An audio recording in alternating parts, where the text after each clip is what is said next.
मेरा नाम कोमल है। मैं काफी खूबसूरत थी। मेरी शादी के कई साल बीत चुके थे, लेकिन मेरी खूबसूरती अभी तक बरकरार थी।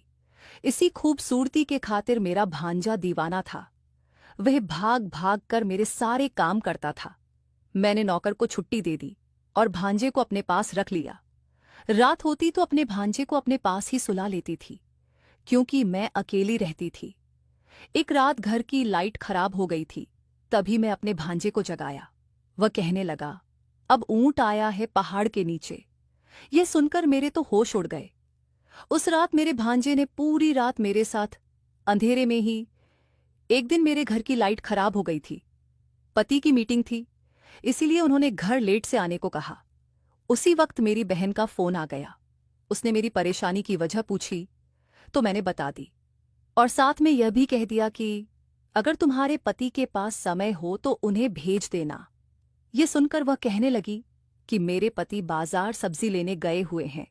मेरा बेटा सुनील घर पर है और उसे लाइट का काम भी आता है। उसे तुम्हारे घर भेज देती हूँ। जब मेरी बहन ने अपने बड़े बेटे का नाम लिया तो मैंने उसे तुरंत कह दिया, हाँ प्लीज सुनील को भेज दो। अभी मुझे खाना बनाना है और घर में बहुत अंधेरा है। ये कहकर मैंने फोन रख दिया और सुनील के आने का इंतजार करने लगी।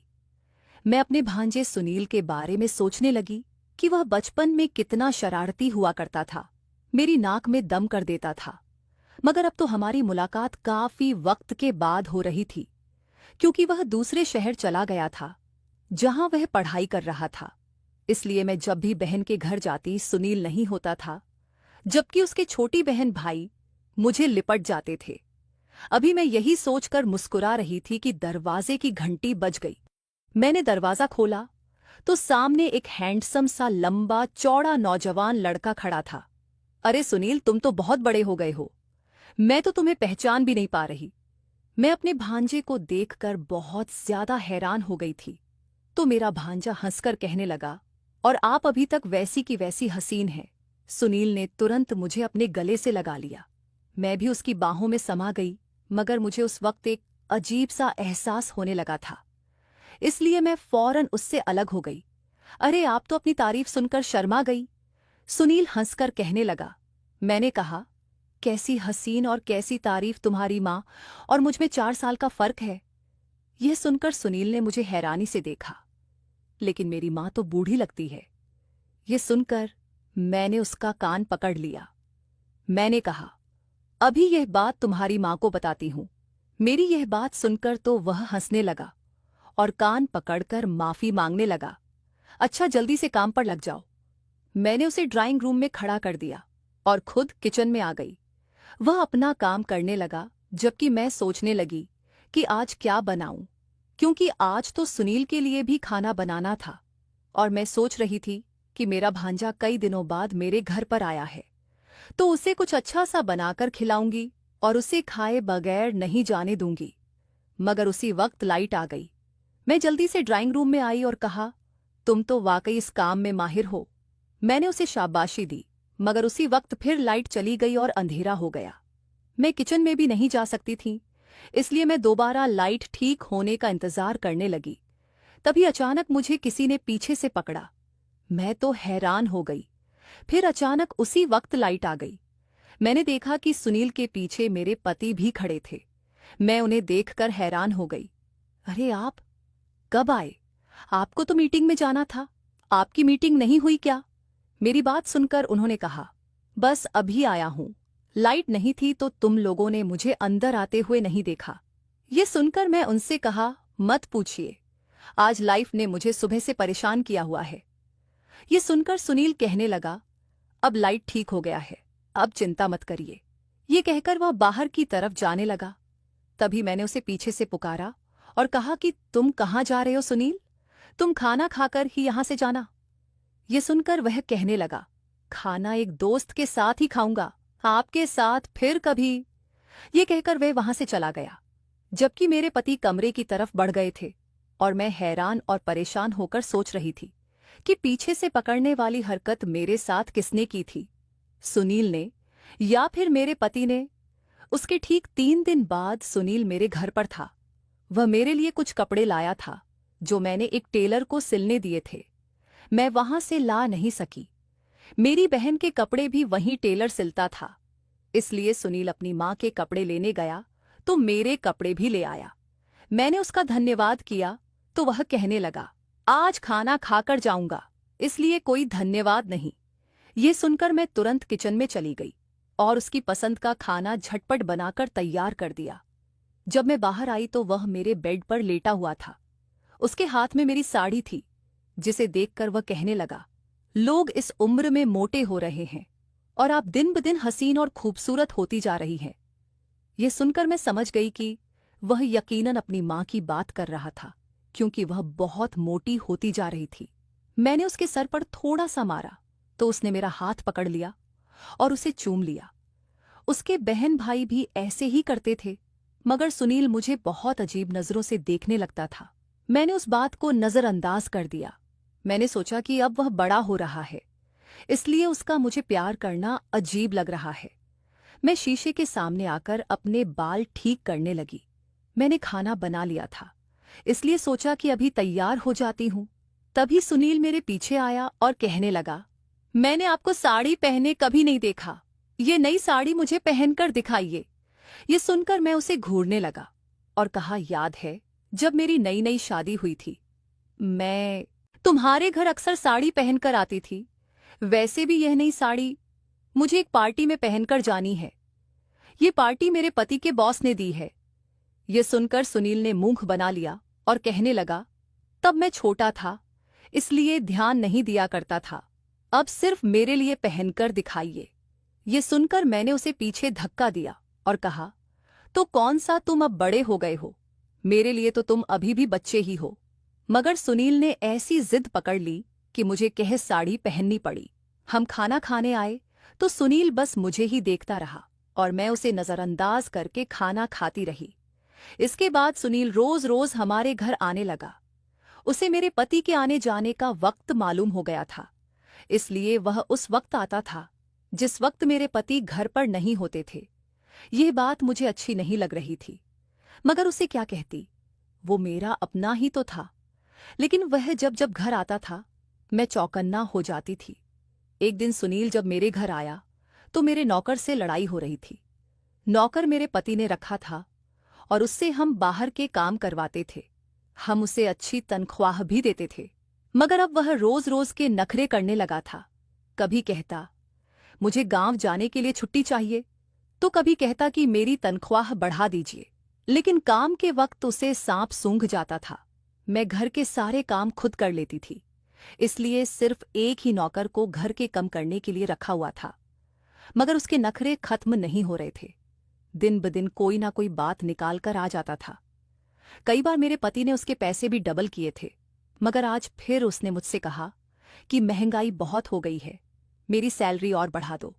यह सुनकर मुझे गुस्सा आ गया और मैंने उससे कहा कि मैं तुम्हारी रोज रोज की फरमाइशों से तंग आ गई हूं, इसलिए तुम यह नौकरी ही छोड़ दो। यह सुनकर वह मुझे उल्टा सीधा कहने लगा। तभी सुनील आ गया और यह सुनकर नौकर की पिटाई कर दिया। सुनील, तुम मेरे बीच में मत आओ, ये हमारे घर का मामला है।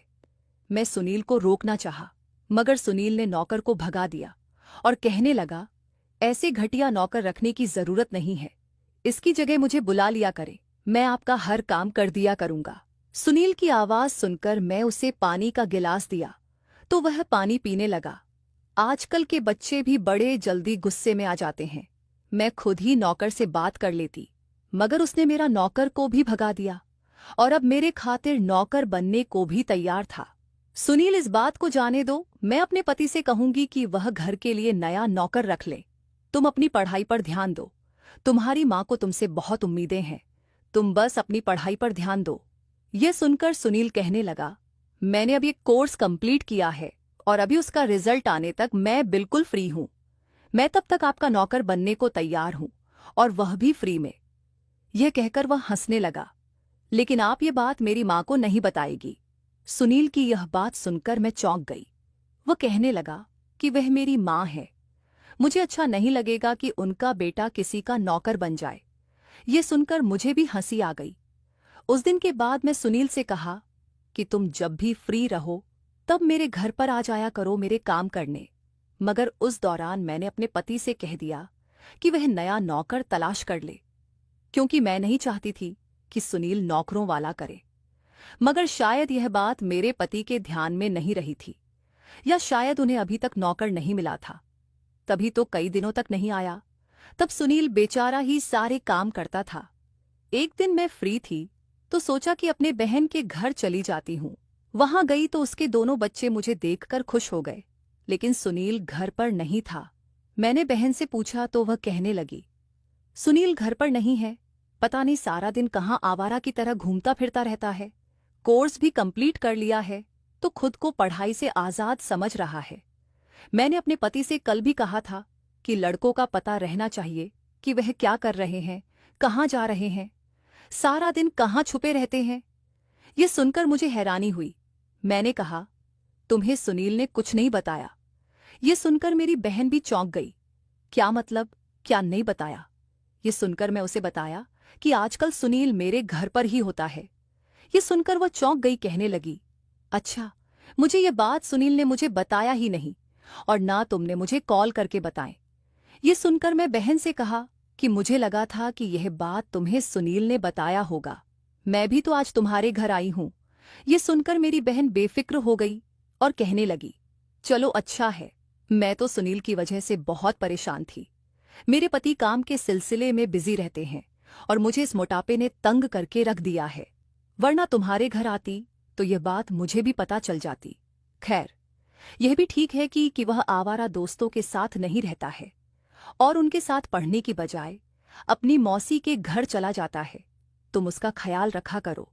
मेरी बहन बेफिक्र हुई तो मैं उससे कहने लगी कि तुम भी अपना ख्याल रखा करो, तुम्हारा वजन बहुत ही बढ़ रहा है। उस दिन मैं बहन के घर से खाना खाकर आई, मगर जब तक मैं वहां रही सुनील घर नहीं आया। मैं घर वापस आई तो पति को कॉल किया तो उसने कहा कि मैं घर देर से आऊंगा। ये सुनकर मुझे थोड़ा सुकून मिला, मगर मैं जैसे ही अपने कमरे में आई मैं हैरान रह गई। सामने मेरे बेड पर सुनील सो रहा था। वह बहुत गहरी नींद में था, इसलिए मैंने उसे जगाना सही नहीं समझा। उधर मेरी बहन का मैसेज आया कि अभी तक सुनील घर नहीं आया। मैं सुनील की वीडियो बनाई और बहन को व्हाट्सएप कर दी। ये देखकर मेरी बहन कहने लगी, ये सुनील को क्या होता जा रहा है, आजकल वह तुम्हारे घर का ज्यादा चक्कर लगा रहा है। सुनकर मैं उनसे कहा कि सुनील बड़ा होता जा रहा है, इसलिए बदलाव चाहता है, तुम बेफिक्र रहो, मैं इसका ख्याल रखूंगी। ये सुनकर मेरी बहन तो बेफिक्र हो गई, मगर मैं बेचैन थी कि मेरे पति आएंगे तो उन्हें क्या जवाब दूंगी। ये सोच सोचकर मैं परेशान हो गई। उसी वक्त पति की कॉल आ गई और उन्होंने मुझसे कहा, मैं एक जरूरी काम के सिलसिले में शहर से बाहर जा रहा हूं, दरवाजा लॉक करके सो जाओ। ये सुनकर मैं बेफिक्र हो गई। ऐसा पहले भी कई बार हुआ था, इसलिए मैं पहले भी घर में अकेली रह चुकी थी, लेकिन आज तो घर पर समीर भी मौजूद था, इसलिए मैं बेफिक्र होकर दूसरे कमरे में आ गई और सो गई। मैं सुबह जागी तो समीर के कमरे में जाकर देखा वह अभी तक सो रहा था। मैंने उसे हाथ लगाया तो चौंक गई, क्योंकि उसे बहुत तेज बुखार था। मैंने उसे नींद से जगाया तो वह बोला कि मेरे सर में बहुत तेज दर्द है। मैं डॉक्टर को कॉल की और उसके लिए चाय बना लाई। मैं सुनील का सर दबाने लगी। मुझे आप बहुत अच्छी लगती है, मेरा दिल करता है कि मैं हमेशा आपके पास रहूं। सुनील बेहोशी में भी क्या अजीब बातें बोल रहा था। यह मेरी बहन का बेटा था, इसलिए मैंने उसका माथा चूम लिया। रब ने मेरी झोली खाली रखी थी, लेकिन मेरी बहन की झोली बच्चों से भर दी थी। उन बच्चों को मैं अपनी औलाद समझती थी, इसलिए सुनील को बुखार में देखकर मैं भी तड़प गई। डॉक्टर आया तो उसने सुनील को दवाई दे दी और वह शाम तक लेटा रहा। उस दौरान मैंने अपनी बहन को यह बात बताई तो वह फौरन मेरे घर आ गई। सुनील पहले कुछ देर मुझसे बातें कर रहा था, मगर मां को देखकर उसने अपनी आंखें बंद कर ली और सो गया। उसकी मां ने कहा कि सुनील अब घर चलो, तुम्हारे बाबा को भी तुम्हारी फिक्र हो रही है। मगर सुनील ने कोई जवाब नहीं दिया। मेरी बहन का चेहरा उदास हो गया था, इसलिए मैंने उनसे कहा कि सुनील सो गया है, उसकी आंख खुलेगी तो मैं खुद उसे घर छोड़कर आऊंगी। ये सुनकर मेरी बहन चली गई। मुझे ऐसा लग रहा था कि दोनों माँ बेटे के बीच कुछ चल रहा था, मगर मेरी बहन ने यह बात मुझे नहीं बताई थी। मुझे इस बात पर हैरत हो रही थी, माँ के जाते ही सुनील ने अपनी आंखें खोल दी और मुझसे कहा कि मेरा सर दबा दो। मैंने उसका सर अपनी गोद में रख दिया और दबाने लगी। मैंने उससे पूछा, सुनील, तुमने अपनी माँ को देखकर आंखें क्यों बंद कर लिया था? यह सुनकर सुनील कुछ देर तो खामोश रहा। फिर मेरे कहने पर वह बताना लगा, मेरी माँ मुझे खुश नहीं है। उन्हें लगता है कि मैं जैसे जैसे बड़ा होता जा रहा हूँ वैसे वैसे बदतमीज होता जा रहा हूँ। वह बाबा के सामने मेरी बेइज्जती करती है, इसलिए मैं घर नहीं जाना चाहता हूँ। सुनील की यह बात सुनकर मैं चौंक गई। मेरी बहन तो बहुत अच्छी और पढ़ी लिखी माँ है और वह यह बात जानती थी कि बच्चों के साथ कैसे बर्ताव करना चाहिए, मगर सुनील तो कोई और ही कहानी सुना रहा था। इसलिए मैं सुनील से कहा कि वह तुम्हारी माँ है, इसलिए तुम्हारी परवाह करती है और चाहती है कि तुम अपनी जिंदगी बर्बाद ना करो, अपना कीमती वक्त खराब मत करो। यह सुनकर सुनील ने अजीब सा मुंह बना लिया और कहने लगा, दूसरों के सामने मेरी बेइज्जती करके उन्हें लगता है कि वह मेरी परवाह करती है। सुनील की यह बात सुनकर मैं समझ गई कि दोनों माँ बेटे के बीच में कोई गलतफहमी हो गई थी। मैंने सोचा कि मुझे उन दोनों के आमने सामने बैठकर बात करनी चाहिए, क्योंकि सुनील अभी छोटा था, इसलिए वह बिगड़ सकता था। लेकिन मुझे बात करने का मौका ना मिल सका, क्योंकि अगले दिन सुनील तो चला गया, मगर मेरे पति आया तो कहने लगे कि मुझे कुछ वक्त के लिए शहर से बाहर जाना था। तुम चाहो तो अपनी बहन के घर जाकर रह सकती हो। ये सुनकर मैं उदास हो गई और उनसे कहा कि आजकल तुम ज्यादा ही बिजी हो गए हो, मुझे बिल्कुल वक्त नहीं दे रहे हो। ये सुनकर मेरे पति ने कहा कि कुछ दिनों की तो बात है, इसके बाद तुम्हारे लिए एक सरप्राइज है। मैंने उनसे पूछने की बहुत कोशिश की, मगर उन्होंने मुझे कुछ भी नहीं बताया और वह चले गए। उनके जाने के बाद मैं सोचने लगी कि मैं कुछ दिन के लिए अपनी बहन के घर चली जाती हूँ, वहीं पर उससे बात भी कर लूंगी। मगर सुनील घर पर आ गया और कहने लगा, जब तक आपके पति वापस नहीं आ जाते तब तक आपके पास रहूंगा। यह सुनकर मैं उसे मना करना चाहा, मगर मैं जानती थी कि वह बहुत जिद्दी है, यह बात कभी नहीं मानेगा। इसलिए मैं चुप हो गई और सोचा कि सुनील कुछ दिन बाद खुद ही चला जाएगा, तब मैं अपनी बहन के घर चली जाऊंगी। मगर सुनील मेरे बहुत करीब आ चुका था। मेरे घर में रहना अच्छा लगता था। वह भाग भाग कर मेरे सारे काम करता था। मैं जो भी काम कहती थी वह उसे तुरंत कर देता था, मगर जब भी माँ का जिक्र आता तो वह उदास हो जाता था। उस दिन भी मेरी बहन की कॉल आई तो वह सुनील से बात करना चाहती थी, मगर सुनील ने मुझे डर से इशारा किया और कहा कि माँ से कह दो कि मैं यहाँ पर नहीं हूँ, बल्कि किसी दोस्त के घर हूँ। मैंने सुनील की वजह से अपनी बहन से झूठ बोल दिया था। वो खुश हो गया और मेरे गले से लग गया। वह कहने लगा कि आप बहुत अच्छी परफ्यूम लगाती है। ये सुनकर मैंने उससे कहा कि मैं यह परफ्यूम तुम्हें गिफ्ट कर दूंगी। ये सुनकर उसने मुझसे कहा कि मुझे आप भी बहुत अच्छी लगती हैं, काश आप भी मेरी हो जाती। ये सुनकर मैं चौंक गई और सुनील को खुद से अलग कर दिया। आज उसने बहुत अजीब बात कह दिया था। मैं किचन में आ गई और खाना बनाने लगी। उस बीच सुनील के दोस्त का फोन आ गया और वह कहने लगा कि मुझे अपने दोस्त के साथ कहीं जाना है, मैं शाम तक घर आ जाऊंगा, तब हम दोनों एक मूवी देखेंगे। मैं चुपचाप खड़ी देखती रही।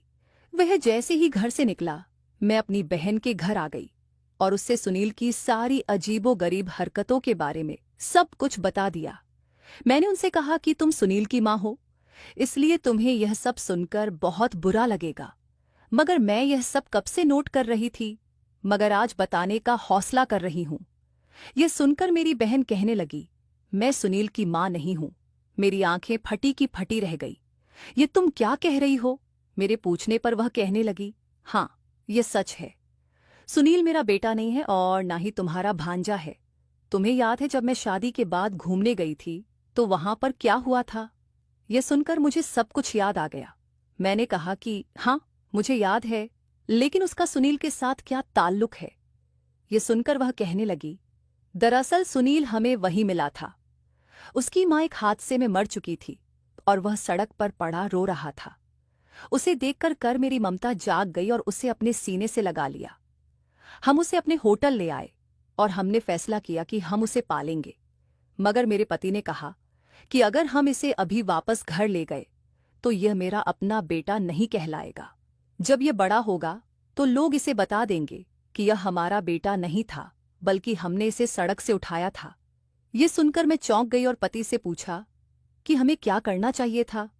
तब मेरे पति ने मुझसे कहा कि मैं सबको बता देता हूं कि तुम यहां आकर प्रेग्नेंट हो गई हो और तुम्हें डॉक्टर ने लंबे सफर से मना किया है, इसलिए हम वापस नहीं आ रहे हैं। डिलीवरी का वक्त करीब आएगा तो हम सबको यही बताएंगे कि तुमने इस बच्चे को जन्म दिया है और ये हमारा बच्चा है। ये कहानी सुनकर मैं चौंक गई। मुझे याद है, तुमने यह बात मुझे भी ऐसे ही कही थी, मगर मैं तुम्हारी बहन थी। तुम मुझे तो सच बता सकती थी। मैंने उसे शिकायत की तो वह कहने लगी।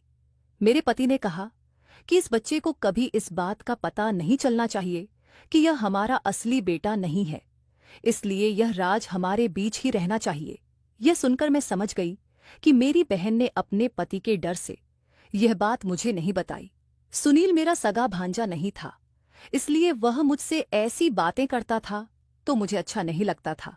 मैं पति के आने तक अपनी बहन के घर में रही और सुनील मुझसे नाराज नाराज रहने लगा था, मगर इसके लिए यही बेहतर था।